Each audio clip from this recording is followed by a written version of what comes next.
Yo, what's good, guys? It's your boy Warren from We Brand You. We're on a mission to educate clothing brands all across the globe on creating a professional brand that they can be proud of. We do this through online coaching tutorials, and we're a professional clothing manufacturer and branding house.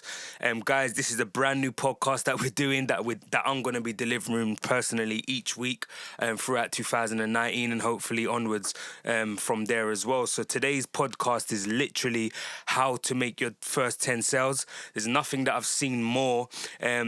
Also, you can listen to these podcasts while you're driving, whilst you're working out, whilst you're doing some work at home. It's a great way to just listen and gain a little bit of tips, tricks, techniques on how to build your brand whilst on the go. That's what's really incredible about these podcasts. So, guys, how to make your first 10 sales. There's nothing I've seen more in this industry than someone starting, getting their clothing brand up to scratch or starting a new project and then sitting on a whole load of stock because they don't know how to shift it. Okay, so this podcast should help you shift and make your first 10 sales. Okay, this should help you get in the right mindset, frame set, whatever it is, goal set to get started.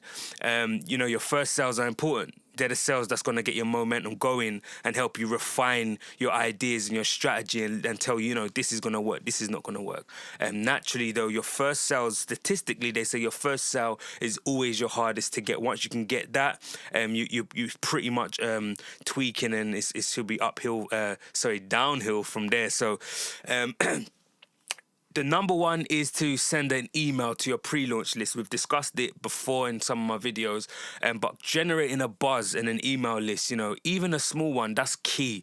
It's literally the first step to launching your business is to get a pre-launch list. So if you know you've ordered your products today and you're going to get them in the next 3 or 2 weeks, open up your Shopify store and get a landing page going to where people can come to your store and just leave an email address so that when you do go live and your products do arrive, you've got something to give them straight away, okay? You can email them pre-launch.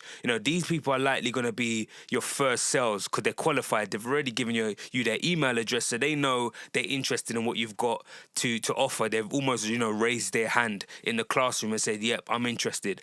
Okay, if you don't have a pre-launch list, you could just move on to the next tactic. That's fine. And that's number 2, which is just to sell to your friends and family in person. It's the most basic tactic for making your first sales. Literally just get a friend and family to legitimately purchase from you. A good tip and a trick I've always seen is, don't just say, buy my t-shirt. Give them a cause. If you're saving for a holiday, or you're getting married, or you want to, invest and buy your first house, tell them, listen, I'm trying to invest I'm trying to buy my first house. Me and my partner want to buy a first house. We're trying to start up a new venture that can, give us some access to some cash. Would you mind supporting the cause and purchasing a t-shirt so that we can, to help us get started? Give people a reason to buy. Give people a mission so that they feel, everyone likes to feel like they're helpful, okay? That's why there's so many charities or whatever, that's so successful. It's human nature to want to help, for most part, okay? So give people a reason to want to help you, okay? Give them a reason so that they go away and say, I bought a t-shirt from a guy today or Tony today because, he's saving for his house and, I helped him get started. They feel like they're investing into something. And in return, they get, they feel better about themselves, okay? So that's key. To seek out your friends, family, and get them to purchase your product. As I said, try connecting with them on a personal note instead of just, buy my new thing because I'm trying to get rich. Give them a reason. Number 3, run a contest or a giveaway. Let's be honest, giveaways, it's one of the best ways to get the eyeballs on your new product, but it kind of attracts sometimes, them off-putting people that are just looking for deals. But if done correctly, the nature of the contest can gather a lot of traffic and word of mouth, and it can also get a lot of people to your website, so that even if they don't win the contest or the giveaway, that's still an extra 100 or 200 people that's seen your product that didn't know it existed, okay? And then maybe a week from now, they can purchase or whenever. It's a good way to get fresh eyeballs on your product because obviously not everyone's going to win, so out of 100 people, 200 people, whoever signs up for your contest, only one's going to win, or maybe 5 might win, however you're doing it.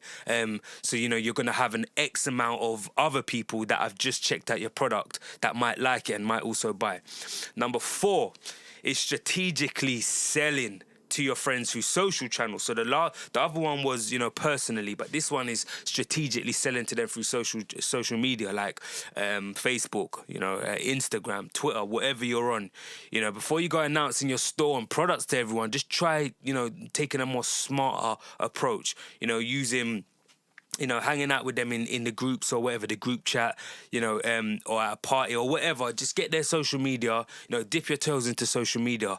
If you're like most people, you're already on Facebook anyway. So as I said, just connect with people on social media, in the chat box, reach out to them. Hey, you know what, like I said earlier, I'm just, I'm saving up for my new home, or I'm trying to go on holiday. I'm saving for my honeymoon this year. Would you mind supporting, my cause so that I can, fund that, or XYZ, whatever you want. Just make it a little bit, a bit juicy, as opposed to, I'm trying to get rich, trying to be the next entrepreneur, buy my t-shirt. There's nothing in it for someone. Why should they help you get rich? Or their chances are they're trying to get rich as well. So just give someone a little something.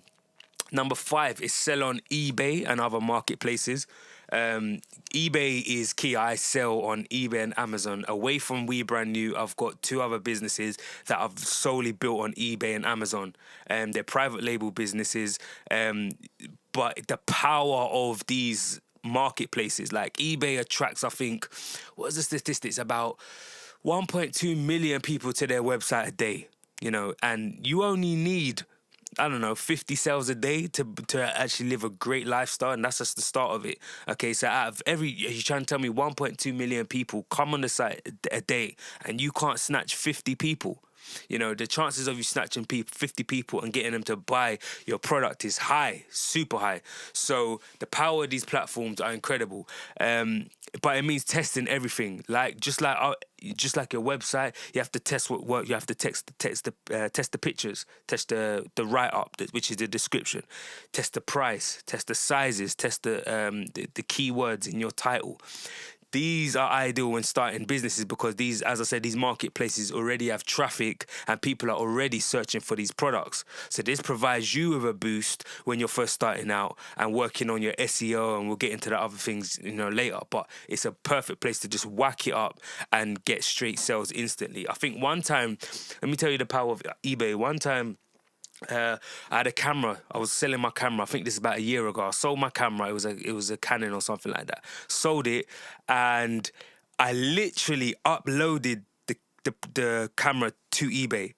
Okay, I hit send. It uploaded, and as literally I took a sip of my drink and I stood up, and as I stood up, it sold. Already that quick. So from the time I pressed send and it uploaded to me having a drink and standing up was probably about 6 to 10 seconds, honest to God, 6 to 10 seconds, and it sold. And that demonstrates to me, I knew the power of eBay before, but that just solidified, that just, really showed me and proved to me the power of eBay and Amazon, and how many people are actually out there looking for products that you already have, okay, and things can sell that quick.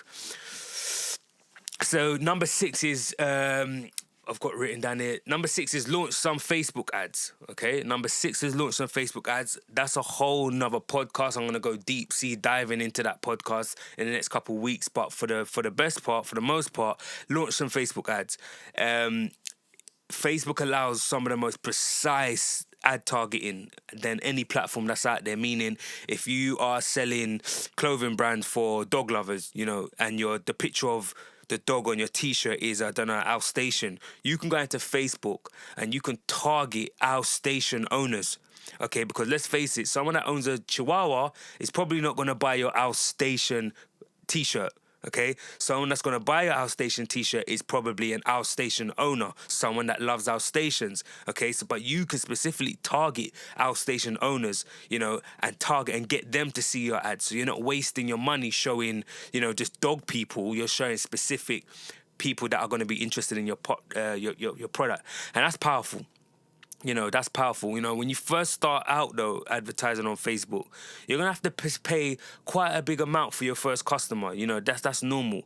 But then as you start tweaking it, tweaking your campaign, tweaking your ads, you'll start paying less and less and less as more and more people start clicking your ad and buying, and it gets cheaper and cheaper.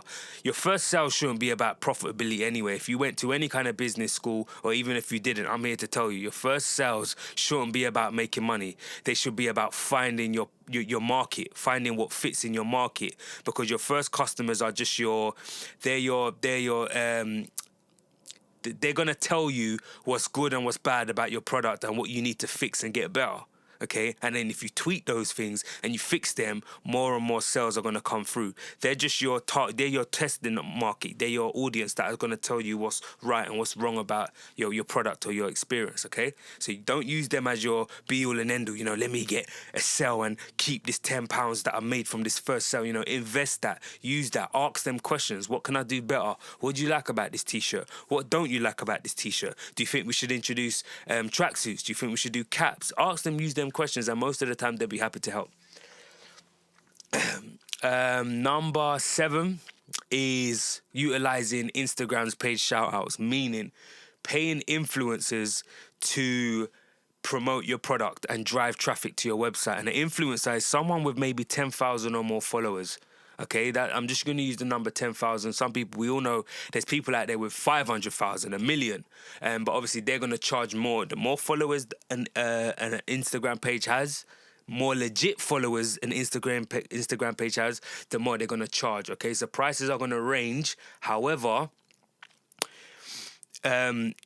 these people are being followed by people that are, these people can influence their target audience, and influence just simply is another word for making someone do something, whether good, whether bad. They have the ability to make someone make a decision about something. Okay, they influence their decision. Okay, so if someone's thinking about buying a t-shirt, okay, today, but not sure kind of what t-shirt they want to buy, or a hoodie, or some new clothes for the spring, and then that influencer posts a picture of your Outstation t-shirt, their influence, their decision will be swayed. They might say, "Oh, I like that picture. Let me go and I like that picture of that hoodie, and I also like him who's posted it. So since he likes it and I like him, I'm gonna go ahead and buy it."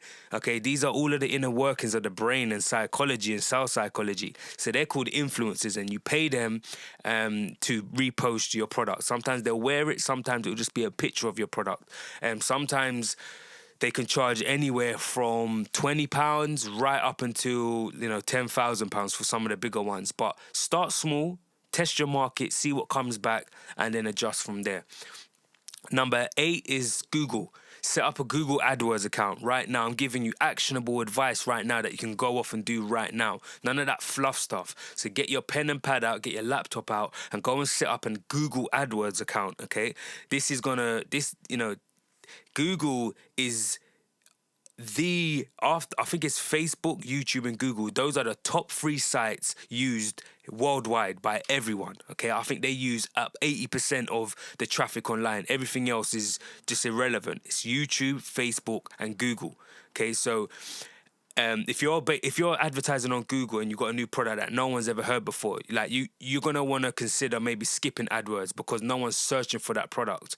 Okay, people have to be searching for you. So if you're selling, a hoverboard, I don't know, just for example, if you're selling a brand new hoverboard that can take you out to space, no one knows that hoverboards that take you out to space exist yet, so no one's going to be searching for it. Okay, but if you're selling a hoodie t-shirt which is warm for men, obviously there's loads of people searching online for hoodies for men, so they're gonna run into your product. Okay, that's a little idea. So if you're selling a product that people are already familiar with, and already searching for online, then it's worth setting up a Google AdWords account. Number 9 is writing a blog post. Oh man, I've been hearing for so many years, set up a blog. You gotta have a blog. And I thought, blogging, you writing, it's boring, But the power behind blogging is second to none. And I'll tell you why. Like I said, Google, people are searching things on Google, so you want to show up on Google. And the biggest and bestest and fastest way to show up on Google is to blog, because Google loves blogs. Google and blogs are like I like I like flipping. I don't know. Give me a like, just like a couple that can't live without each other. I don't know who. I'm trying to think of a couple that I've just had one in my head. A couple that can't live without each other. Marge and Homer Simpson, inseparable. Inseparable, okay? They don't go anywhere without each other. Who else is there? If you throw some at me, leave some in the comments below.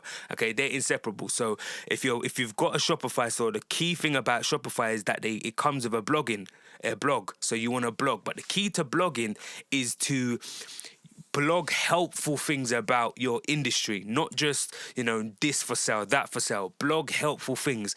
Similar to the way I'm doing this blog, which is called 10 ways to how to make your first 10 sales, okay? This will show up in Google search engine because there's going to be people out there that are typing how to sell clothing or how to make my first sell, or whatever. So Google wants to show the best material to the person that's searching it to help them the most, because Google knows if that person searches for something and they like what they find, then the chances of them staying and coming back to Google in the future is going to be high. So Google wants to show that person the best kind of help that they can get out there. So that's why we started blogging. We Brand New's got loads of tips and tricks and techniques on our website. What's the difference between screen print and embroidery? How to get the best embroidery? How to deliver products to your customers, the best couriers to use, whether Royal Mail or Hermes or DPD or UPS. There's so much information-rich things that you can get from the website that people just come to our website to learn and learn and learn, and that ranks us higher up in Google. So you need to be doing the same. If you're a clothing brand, blog 4 best ways to wear hoodies with jeans, or the top 10 upcoming trends in hip-hop wear, or just something that people can read and say, oh, I got value and that helped me. Teach them something, okay? Don't just talk about you. Talk about what's in it for them, okay? And this will help you rank higher on Google, and that's what it's all about, because Google drives a lot of traffic. If you've gotten this far through the podcast, I congratulate you, and I want to thank you for sticking with us and joining us and moving forward with us throughout 2019. And the last one on the list is referrals. So you've got a few sales under your belt by now. You've used and exhausted all 9 of the tips I've given you. But for referral probably comes last, because to get your first sale, you're going to need to get your first referral as well. This literally is asking people, who do you know? Write this down, okay? Get your pen and paper, get your phone, and literally ask someone, once they've made their first sale, who do you know that would like to know more about a product like this? Who do you know that would like to know more about a product like this? I find that this term is golden.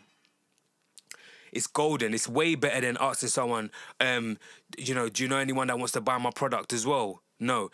Who do you know that would like to know more about a product like this?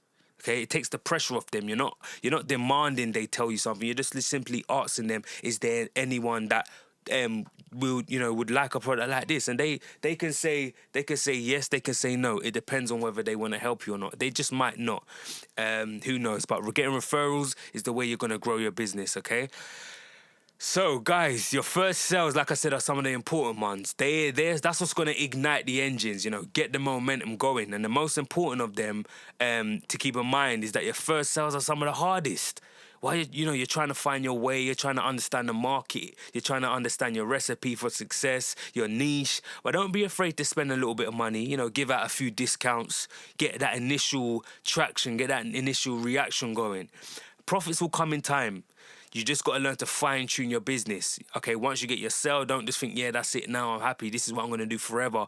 Always look for ways to make your product faster, make it better, make it more quality, okay? Make the customer more happier, and you will get sales, okay? So, guys, again, thank you. Hit subscribe. Every week, there will be a brand new podcast reaching your airwaves, and you could play it, as I said, whilst you're in the gym, whilst you're at home, whilst you're in your car, whilst you're chilling with your man them, your gal them, whatever you want to do. I advise you to listen to it on the go. Whilst you're doing something, listen to it in the background. Let it sink into your subconscious so that you can move forward and create the success that you're probably dreaming of. So, guys, it's Warren from We Brand New. catch you in the next podcast. Peace.